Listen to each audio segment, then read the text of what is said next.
Salut à tous, c'est BizBiz. Alors aujourd'hui l'épisode 487 du Zap Image. Comme d'habitude, je vous mets des images de foot d'actualité ou des images anciennes. On en parle un peu et c'est parti. On va commencer. On va parler directement de la Coupe du Monde. Donc le compte à rebours aujourd'hui c'est J-6 et la stat c'est seuls 4 champions du monde ont été sacrés en perdant un match.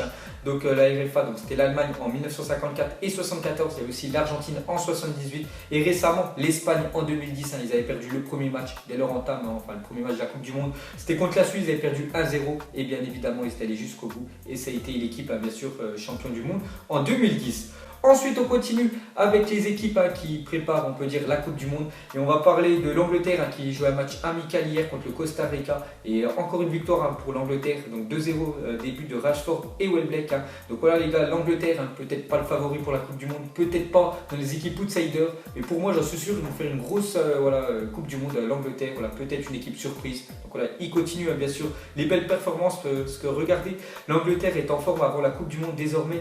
Elle est sur une série de 10 matchs sans défaite, donc 10 matchs, 7 victoires, 3 matchs nuls, 14 buts inscrits et 3 buts concédés. Donc voilà les stats de l'Angleterre avant de débuter bien sûr la Coupe du Monde.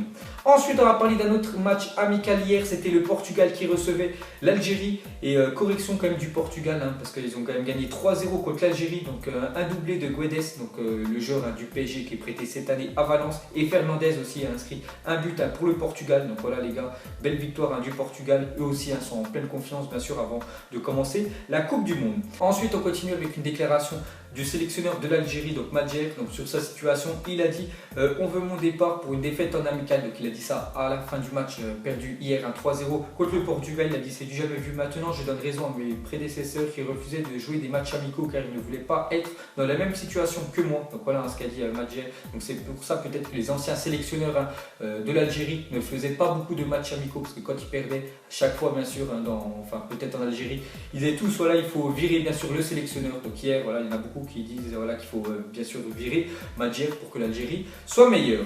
Ensuite les gars, on continue avec le Maroc, qui est le seul pays africain à avoir remporté un match de préparation à la Coupe du Monde.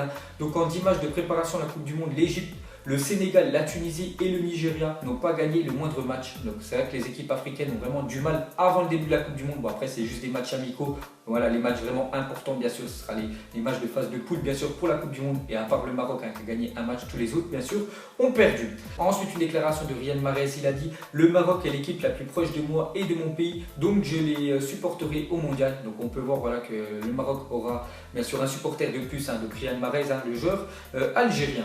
Ensuite les gars, on va parler du Panama. Donc c'est quand même la première Coupe du Monde au Panama. Donc ça le mercredi pour le Panama. Donc c'était avant-hier. Donc déjà défaite en un match amical contre la Norvège 1-0. Blessure du milieu de terrain Quintero qui l'écarte du mondial. Donc forfait peut-être, je crois que c'est le meilleur joueur du Panama, Quintero. Donc voilà, c'est un gros coup dur pour eux. Et aussi cambriolage de leur chambre d'hôtel à Oslo. Parce que voilà, le match se déroulait en Norvège.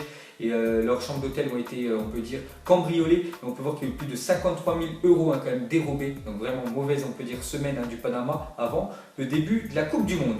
Ensuite, regardez les rangs FIFA des équipes au mondial. Donc la première, c'est l'Allemagne, deuxième, Brésil, troisième, on peut voir Belgique. Et sinon, on peut voir toutes les autres équipes. Donc la France, septième. On peut voir que l'Espagne, dixième. Ils ont reculé de 2 places. Je ne sais pas pourquoi l'Espagne, quand même, située dixième. Pourtant, ils devraient être dans les 3 premiers, bien sûr. 3 plus grosses nations, bien sûr, de la planète. Et on peut voir que la dernière nation quand même c'est la Russie, le pays organisateur qui est quand même 70e mondial. Ensuite, regardez le top 7 des nations au mondial ayant la plus forte valeur marchande. Donc c'est sur les 23 joueurs. Donc on prend chaque valeur des joueurs et on fait un total. Et on peut voir que c'est l'équipe de France. Donc la valeur quand même de l'équipe de France, c'est plus de 1,80 milliard. Donc voilà, ce qui est énorme quand même. On est devant l'Espagne, plus d'1 milliard aussi l'Espagne et le Brésil, troisième. Ensuite, les joueurs espagnols s'envolent pour la Russie. Donc hier, on a déjà parlé de l'Iran, qui était la première nation, on peut dire, à atterrir bien sûr en Russie, dans leur camp d'entraînement. Et on peut voir que les joueurs espagnols hier ont pris bien sûr l'avion. Donc normalement, bien sûr, ils sont arrivés dans leur camp de base, l'Espagne. Donc ils se disputeront un match amical face à la Tunisie samedi, donc demain, avant leur premier match de la Coupe du Monde face au Portugal, vendredi prochain à 20h. C'est l'un des plus gros matchs quand même des phases de poule, bien sûr, de la Coupe du Monde. Ensuite, le maillot du Nigeria a été élu plus beau maillot de cette Coupe du Monde 2018 selon Sky Sport. Donc je valide totalement le choix de Sky Sport en mettant le maillot du Nigeria, le plus beau maillot, on peut dire, de la Coupe du Monde. Ensuite, on va parler de Hector Herrera, impliqué dans le scandale de l'orgie sexuelle, a obtenu un permis pour retourner chez lui à Porto, sans doute pour s'expliquer avec sa femme. Donc hier, je vais parler En fait, il y avait des joueurs mexicains, enfin 9 joueurs mexicains. Ils avaient fait une petite soirée avec plus de 30 escort girls. Donc voilà, là-bas, bien sûr, les femmes des joueurs ont eu écho voilà, de cette aventure-là. Et ce joueur voilà, de Porto, Hector Herrera, a pu vite fait prendre l'avion, retourner bien sûr dans sa ville pour s'expliquer avec sa femme voilà, de ce qu'il a fait bien sûr la semaine dernière. Ensuite, une déclaration de Pelé, la légende brésilienne. Il a dit: mon inquiétude concerne une chose, il ne reste que quelques jours avant le début de la Coupe du Monde et nous n'avons toujours pas la bonne équipe. Donc voilà ce qu'a dit Pelé. Pour l'instant, lui considère que le Brésil c'est plutôt moyen. Voilà, c'est ce qu'a dit quand même Pelé, la légende bien sûr du Brésil. Donc on verra la Coupe du Monde ce que ça va donner l'équipe brésilienne. Ensuite, les gars, en clôture cette page Coupe du Monde. On en reparlera bien sûr demain. Et on va ouvrir bien sûr la page Mercato. On commence avec Nabil Fekir, est sur le point de s'engager avec Liverpool. Donc le Bayern Munich et l'Atlético de Madrid étaient intéressés, mais le joueur préfère rejoindre Biarritz. Donc c'est quasiment officiel. Normalement, aujourd'hui, il passe sa visite médicale, Nabil Fekir. Donc normalement, demain, dans le prochain Zappy Match, ça sera officiel. Donc il devrait partir pour 65 millions d'euros dans le club anglais. Ensuite, on continue avec le RB Leipzig, cible Jérôme Roussillon. Montpellier en demande entre 5 et 7 millions d'euros. Donc lui, c'est le défenseur gauche français de Montpellier. Vraiment très bon, je sais qu'il se projette souvent devant Jérôme Roussillon. Donc il pourrait partir dans le championnat allemand. Ensuite, officiel, Juventus Turin lève l'option d'achat de Douglas Costa de 40 millions d'euros. Donc lui, cette année, il joue à la Juventus. Et Douglas Costa, moi j'adore son style de jeu, voilà, il percute tout le temps. Vraiment très bon joueur, donc il appartenait toujours au Bayern Munich, qui l'avait prêté, on peut dire, à la Juventus. Et la Juventus, cette fois-ci, c'est officiel, ils achètent le joueur, 40 millions d'euros. Ensuite, une autre info transfert, on peut voir que officiel, Karl Toko Ekambi quitte Angers et s'engage à Villarreal pour 20 millions d'euros. Donc c'est la plus grosse vente de l'histoire du club de Angers quand même. Donc il a fait pas mal de bonnes saisons avec Angers cette année. Je ne sais plus la marqué combien de buts, mais il était vraiment important dans cette équipe d'Angers. Donc voilà, il quitte bien sûr la France et il va dans le championnat espagnol à Villarreal. Et c'est quand même le jackpot pour Angers parce qu'il récolte plus de 20 millions d'euros. Ensuite, le Bayern Munich est prêt à accepter 50 millions d'euros plus Lucadine pour Thiago Alcantara. Donc voilà, il pourrait avoir un échange entre le Barça et le Bayern Munich. Donc ce serait Lucadine qui pourrait partir du côté du Bayern Munich. Et là, en contrepartie, ce serait Thiago Alcantara, bien sûr, qui irait du côté de Barcelone. Et bien sûr, le Barça devrait quand même débourser plus de 50 millions d'euros en plus de Digne. Parce que sinon, bien sûr, voilà, le Bayern prendrait une douille. Ensuite, une déclaration de David Alaba, le défenseur gauche du Bayern Munich. Donc l'année dernière, il y avait des rumeurs qu'il aurait pu aller du côté du Real Madrid. Donc c'est pas fait. Donc cette année, il a fait une petite déclaration sur son avenir. Il a dit: je resterai au Bayern, je me sens très à l'aise ici. Il n'y a plus rien à dire à ce sujet. Donc voilà, normalement, il continuera une saison de plus à Munich. Ensuite, on va parler de Hiroki Sakai, le défenseur droit de l'Olympique de Marseille, serait très courtisé. Donc le japonais serait dans le shortlist de Crystal Palace, Brighton, Leicester, Séville et Naples. Donc peut-être un départ de Hiroki Sakai de l'OM. Ensuite, annoncé à la Roma, Brian Cristante, donc c'est un joueur de l'Atalanta Bergame, est le joueur qui a réussi le plus de passes cette saison dans le top 5 européen. Donc il a quand même réussi plus de 2860 passes ce joueur-là. Et il pourrait bien sûr rejoindre la Roma cet été. Ensuite, une déclaration de Lionel Messi. L'année on sort de 3 campagnes européennes où l'on est sorti en quart de finale. Ça ne peut plus arriver. Nous ne pouvons pas passer une année de plus sans remporter la Ligue des Champions. Donc voilà la déclaration de Lionel Messi. Il en a un petit peu marre ces dernières saisons, tout simplement de perdre à chaque fois en quart de finale. N'oubliez pas que la dernière Ligue des Champions remportée par le Barça, c'était en 2015. Donc voilà, il y a 3 ans. Et on sait que Lionel Messi, il veut des trophées, il est en fin de carrière. Donc c'est pour ça qu'il a un petit peu marre de se faire tout le temps éliminer. Et il a dit que l'année prochaine, voilà, normalement ça sera la bonne pour le Barça. Ils remporteront la Ligue des Champions.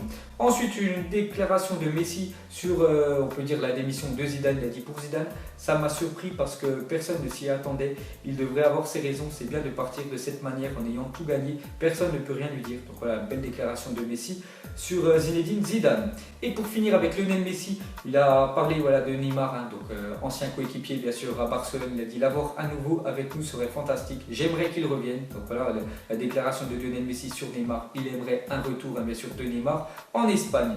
Ensuite, on va parler de Youssoufa Moukoko, 13 ans chez les U17 du Borussia Dortmund. Donc lui, il est, on peut dire, double surclassé quand même ce jeune joueur. Donc regardez quand même ses stats monstrueuses de ce jeune joueur. Donc 25 matchs, 37 buts. Donc plus de, on peut dire, 2 buts par match, 4 passes décisives, Donc le Borussia finit leader de son championnat avec une seule défaite. Donc voilà, ce jeune joueur-là, je pense qu'il va bien sûr finir joueur professionnel. Ensuite, l'équipe de France affrontera l'Islande en amical le jeudi 11 octobre prochain au stade du Roudourou de Guingamp. Donc voilà une petite info, les gars, le prochain match amical de l'équipe de France après la Coupe du Monde, ça sera contre l'Islande et ça se déroulera dans le stade de Guingamp. Ensuite, Amazon diffusera 20 rencontres de Première Ligue à compter de la saison 2019-2020. La bonne nouvelle, je pense en plus que ce sera des matchs à diffuser gratuitement. Donc ils pourront diffuser 20 matchs. Donc je ne sais toujours pas c'est quelle affiche, on aura le temps d'en reparler d'ici là.